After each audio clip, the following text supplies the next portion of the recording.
Nagy utazáson vettek részt a Stabilitás Sport Full Contact Media Team tagjai. A csapat Kalmár Árpád vezetésével a Felkelő Nap országába látogatott, ahol a távol-keleti filozófiák, a harcművészetek és a keleti építészet tanulmányozásán túl részt vehetett az egyik legnépszerűbb japán eredetű full contact szabályrendszerű küzdősport, a K1 évvégi világbajnoki zárógáláján. A 14 órás repülőút után a szállás elfoglalását követően az első program egy rövid kis városnézés volt a fővárosban, Tokióban. Minden lépés, minden átélt pillanat más és más spektrumából világítja meg a sokoldalú Japán csodálatos világát. Együtt van jelen a múlt és a jövő, a régi templomok és pagodák, valamint a felhőkarcolók és a hipermodern elektronika és autók világa. Ez pedig már a verseny helyszíne, ahol a szervezők egy nagyszabású nemzetközi sajtótájékoztatót tartottak, amelyre csak a világ legjobb 8 K1-es versenyzője kapott meghívót. Itt lehetőség nyílt egy-egy gyors interjúra és fotózásra olyan sztárharcosokkal, mint például Peter Arts vagy Badr Hari.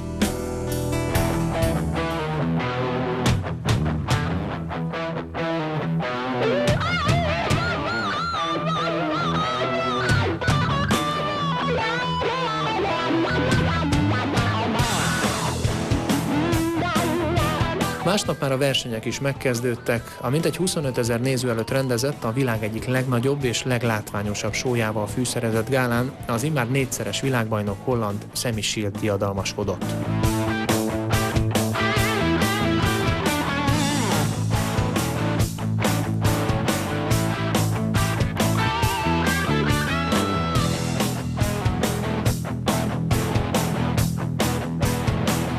A viadal másnapján a stáb folytatta Japán körútját, nem maradhatott ki természetesen a Kyokushin karate egykori fellegvára, az alapító Sosai Masutatsu Oyama mester híres központi edzőterme, a Honbu Dojo, ahol rövid interjú is készült Oyama mester lányával, majd jöhetett egy kis ízelítő edzés. Egy kötelező tiszteletadás Oyama Sosai emléke előtt a Gokokuji temetőben, amely mellett egy ősrégi Shinto templom is áll az örök idők nagy harcosaira emlékezve.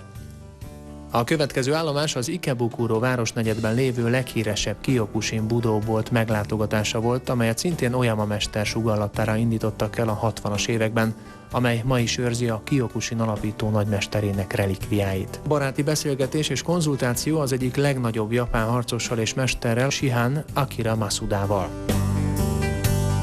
Japán örökös szimbóluma a császári palota, valamint a vele szemben lévő kormányzati negyed megtekintése szintén a kötelező programok közé tartozott, ahol egy kis edzésre is futotta az időből.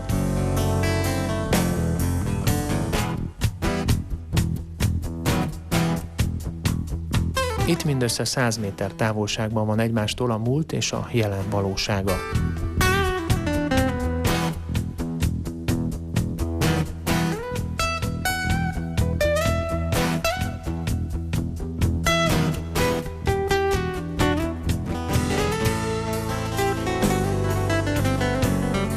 A stáb meglátogatta az Asakusa Szent városrészt, ahol egy kis riksázásra is jutott az időből.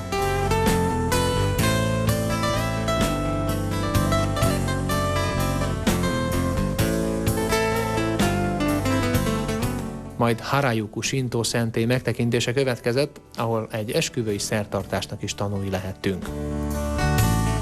Irány Kamakura, az ősi város, a maga Shinto kapuival, szerzeteseivel és forgatagával, Japán legnagyobb buddha szobrával évszázadok óta Japán előkelő nevezetességei közé tartozik. Éjszakai autózás, majd vendéglátás egy japán étteremben, jöhet a záróvacsora, és már véget is ért a rövid utazás, tele élményekkel a Felkelő Nap országában, hogy mindazt a toleranciát, tiszteletet és fegyelmet próbálja áthozni a túlsó partról ide, Európa közepébe.